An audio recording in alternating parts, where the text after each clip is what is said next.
watching America Trends. I'm Mary Burt-Godwin, and I'm excited to welcome back our next guest. I think this is the first time she's zooming in to our new location. She is a Forbes business and PR strategist, and she runs the Pitch Club. She's a TEDx speaker, top-ranked podcast host, two-time best-selling author, and a friend of the show, Rebecca Cafiero. Good to see you. Welcome back. Mary, it's always good to be here, and I love that new studio. I can't wait to be there in person. You have to come down and see the new studio. It's pretty amazing, I must say. This is a temporary set for America Trends. We're in. I wish we could see this whole studio, but it's pretty amazing. So definitely you have to come down and visit in person. So let's just dive right in. Well, first I want to ask how you've been doing. Anything new in your world? How's the Pitch Club going? Yes. Thank you for asking. I just got back from 2 weeks in Italy and with my family. I say it's a trip, not a vacation when you're traveling with young children, but what was so beautiful is my business kept operating without me, and getting to that place where we aren't the linchpin of every decision and everything that's happening is beautiful. To come back and not feel overwhelmed like you need a vacation from your vacation. Wow, that's a pretty good place to be, actually, right? Like you said, being able to go on vacation and actually relax. I mean, aside from taking care of kids. So I agree with you on that. That's not super relaxing. But to be able to know that things are going to get handled while you're gone, that is pretty awesome. And I know we're going to dig into that today and how to do that. Okay, good. So there's a bunch of topics on the list for today, so I hope you have some time to stick around and talk to me today. The number one thing that came up and popped up in my mind and my eye when I was looking at different topics with you is the death of the discovery call, because I remember, working in an agency, and those were always things that we prepped for, and it was such a big deal, and it took a long time, a lot of time. I mean, but they were very important and kind of the crux of moving forward with a new client.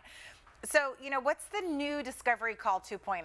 What can we look forward to, and what can businesses and agencies and whoever's out there look forward to? I think you're 100% right. I think, whether it's dying or it's evolving, like the Discovery Call 2.0 is really about leading with more value. I think the old Discovery Call was about a lot of gatekeeping, where a customer or a potential customer didn't really understand exactly how you could serve them until the point that you were face to face. And now in this modern business world, there's so much trust that is established and more value given before we get to a place where there's an ask. So instead of the discovery or the sales call, there's a lot more connection and insights and demonstrating value through our marketing. So just a couple of things that I've been seeing really in the online entrepreneur space, or even the product-based space, is more live content, not just marketing, but that's workshops, that's live streaming, right? That's Instagram lives, Facebook lives, nowadays TikTok, that gives a feel of what it's like to work with you, that shows the results, the social proof up front. And if you are doing a call, that can turn that call from a discovery call into, I like to call it a fitting call. So maybe from an hour to a 10 to 15 minute, just going through any questions about right sizing that customer to your products or services.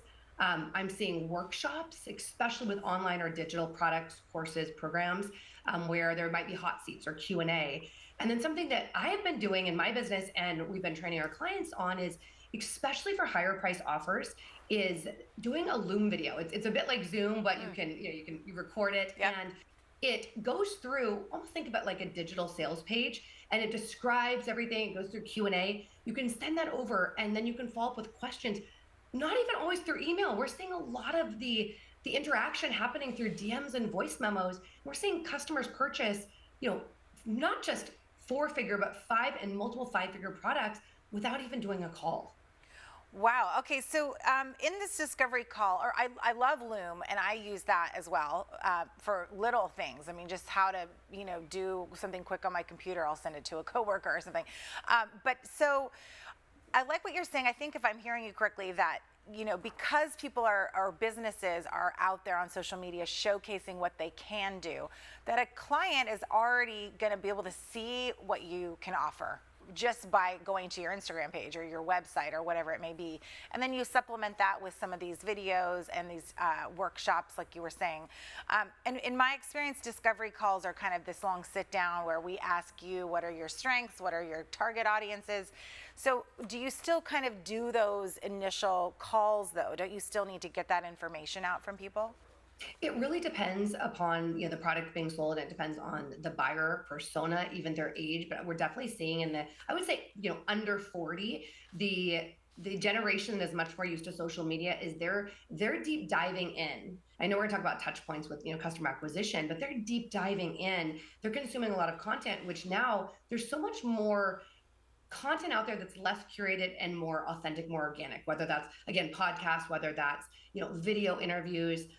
And we're seeing a difference of social proofing. The websites of 2010 had customer testimonials, and now they're featuring live video. They're featuring content that gives us more of a feeling, and people are often making their decisions without needing to jump through as many hoops. So I don't think they're going to go away entirely for everyone, but I will tell you, I have several clients that are doing multiple 5 and even 6 figures of business a month without sales calls or discovery calls. Wow. So I think the more someone adopts it, the more that it can happen. And I want to jump into that 6-figure sales strategy in a moment.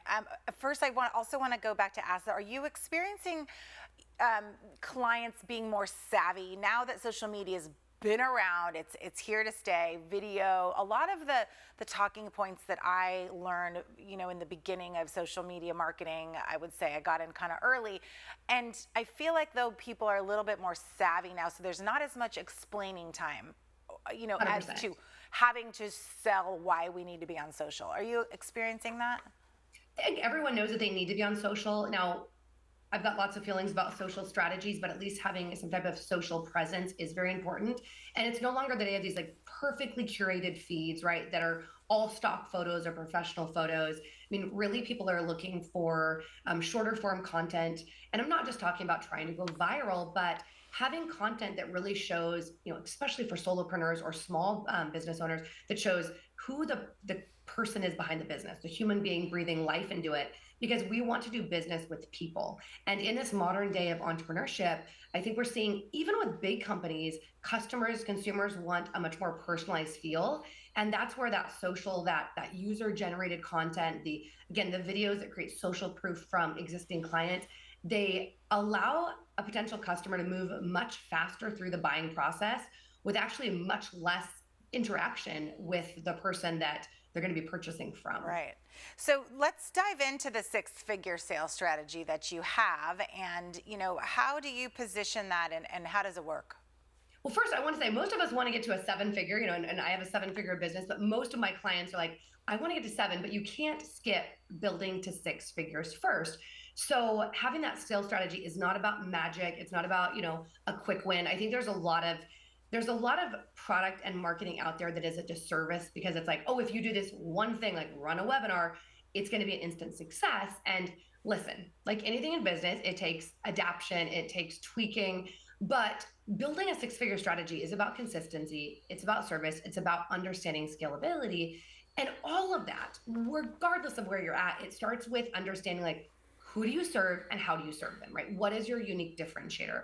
And that clarity is going to help you create, services, products, and offers that are not only profitable but impactful. And impactful is where it'll make the test of time. And I know we're going to talk about nurture, but nurturing relationships is probably the most important part.